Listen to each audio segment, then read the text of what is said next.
हरे कृष्णा, राधे राधे। नमस्कार भक्तजनों। आज के इस वीडियो में हम सुनेंगे जन्माष्टमी की व्रत कथा। जो भी भक्त इस व्रत कथा का श्रवण करता है उन सभी पर श्री कृष्ण की कृपा सदा ही बनी रहती है। यह ऐसी कथा है जो भक्त और भगवान के बीच प्रेम को दर्शाता है। अविरल भक्ति की इस धारा में आप सभी पर भगवान श्री कृष्ण की कृपा सदा ही बनी रहे। जिस प्रकार से उन्होंने धरती पर अवतरित होकर के सभी प्रकार के कष्टों से मुक्ति दिलाई, ठीक उसी प्रकार से आपके जीवन के सभी कष्ट समाप्त हो जाएं। भाद्रपद माह के कृष्ण पक्ष की अष्टमी तिथि को रोहिणी नक्षत्र में भगवान श्री कृष्ण के जन्म के रूप में कृष्ण जन्माष्टमी का त्योहार मनाया जाता है। इस दिन अर्धरात्रि में कंस के कारागार में बहन देवकी के गर्भ से रोहिणी नक्षत्र में लीलाधारी नटखट श्याम अर्थात श्री कृष्ण का जन्म हुआ था। बहुत धूमधाम से इस दिन को सभी भक्त मनाते हैं। भक्ति के रस में डूबकर भक्त भजन कीर्तन करते हैं। इस दिन अपने आराध्य भगवान श्री कृष्ण को पंचामृत, पंजरी, फल, मेवा, तुलसी, माखन मिश्री का भोग अर्पण किया जाता है। जन्माष्टमी के दिन व्रत करने से 7 जन्मों के पापों से मुक्ति मिल जाती है तथा करोड़ों की संख्या में पुण्य की प्राप्ति होती है। आइए श्री कृष्ण का ध्यान करके आज की कथा को हम आरंभ करते हैं। कृष्णाय वासुदेवाय हरये परमात्मने प्रणतः क्लेशनाशाय गोविंदाय नमो नमः। अर्थात श्री कृष्ण को नमस्कार। जो अपने भक्तों के संपूर्ण कष्टों को दूर करते हैं वही परम आत्मा है। द्वापर युग की बात है। पृथ्वी लोक पर असुरों का अत्याचार बढ़ता जा रहा था। इस अत्याचार से तंग आकर पृथ्वी माता ने गौ का रूप धारण किया तथा ब्रह्मा जी के पास जा पहुंची। ब्रह्मा जी को प्रणाम करके पृथ्वी पर हो रहे अनाचार, दुराचार, दुर्धर्मिता के विषय में जब पृथ्वी माता ने बतलाया तब ब्रह्मा जी के साथ ही सभी देवता भी चिंता में पड़कर विचार करने लगे। इससे निकलने का कोई भी मार्ग न देख करके सभी भगवान विष्णु के पास जाने का निर्णय ले चुके। उस समय भगवान विष्णु क्षीर सागर में शेष नैया की सैया पर निद्रा में मग्न थे। सभी वहां जाकर के भगवान की स्तुति करने लगे, जिससे भगवान विष्णु की निद्रा भंग हो गई। भगवान विष्णु को निद्रा त्यागने के पश्चात देवताओं ने उनकी स्तुति करते हुए उन्हें प्रसन्न किया। भगवान विष्णु ने तब सभी से वहां आने का कारण पूछा।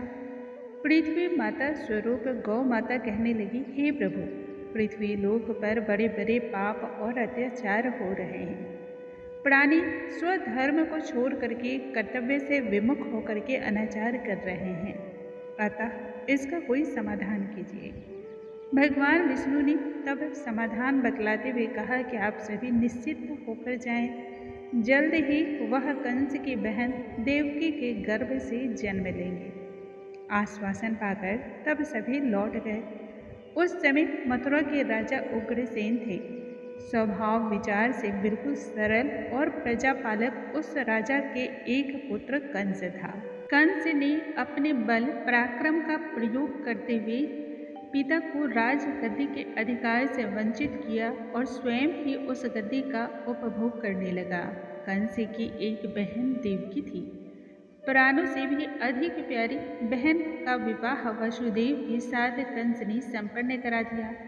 विवाह के पश्चात जब कंस अपनी बहन देवकी और वसुदेव को स्वयं ही रथ पर सारथी बनकर ससुराल छोड़ने जा रहा था, ठीक उसी समय आकाशवाणी हुई, हे कंस, जिस देवकी को तुम ससुराल छोड़ने के लिए जा रहे हो उसी देवकी का 8वां पुत्र तुम्हारे वध का कारण बनेगा। महत्वाकांक्षी कर्ण ने उसी क्षण देवकी को मारने के लिए उद्धत हो गया। तब वसुदेव ने कंस से कहा कि वह देवकी को छोड़ दे। वह स्वयं ही 8वीं संतान को उसे सौंप देगा। यह सुनकर के कर्ण ने कारागार में बहन और बहनोई को बंद कर दिया।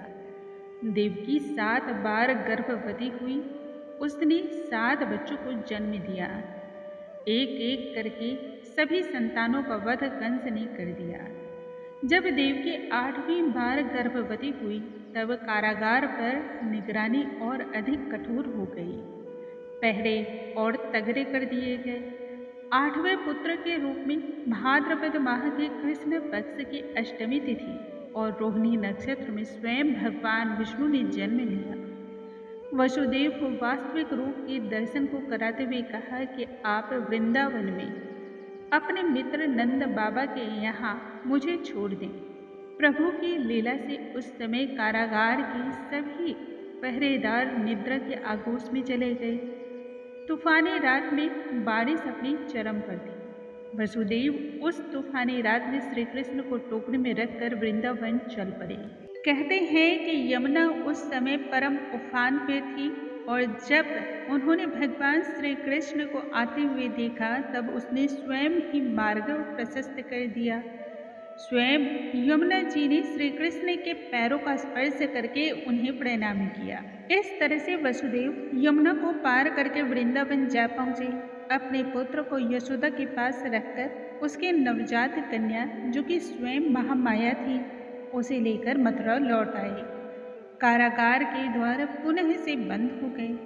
8वीं संतान के जन्म का समाचार जैसे ही कंस के कानों में गया वह तुरंत ही कारागार आ पहुंचा।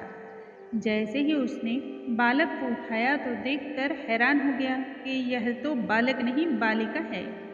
उस कन्या को भी मारने को कंस उद्धत हुआ परंतु कन्या उसके हाथों से छूटकर आकाश मार्ग की ओर उड़ गई और कहने लगी, अरे मूर्ख, तुझे मारने वाला तो जन्म ले चुका है। यह सुनते ही कंस ने नन्हे बालक को खोजने के लिए अपने दूत इधर उधर भेजे। आखिरकार जब खोज पूर्ण हुई तब नंदलाला और यशोदा का बेटा ही देवकी का 8वां पुत्र हुआ, यह उसे मालूम करा।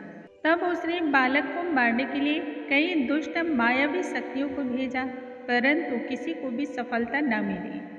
आखिरकार इसी लुका छिपी के खेल को खेलते हुए कन्हैया माँ बाबा और ग्वालिनों के प्यार में युवा अवस्था तक आ पहुँचे। युवा अवस्था में ही कन्हैया ने कंस को मारकर सभी को अत्याचार से मुक्ति दिलाई। बोलो भगवान श्री कृष्ण की जय, यशोदा लल्ला की जय। इस कथा को सुनने वाले, कहने वाले या किसी अन्य को सुनाने मात्र से ही सभी पाप नष्ट होकर के महापुण्य की वृद्धि होती है। बोलो भगवान श्री कृष्ण की जय, भगवान श्री हरि की जय।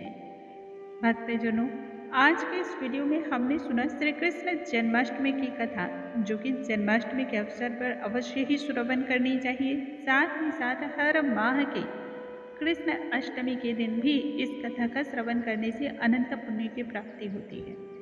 अगले वीडियो में हम पुनः से मिलेंगे, तब तक के लिए नमस्कार। हरे कृष्णा, राधे राधे।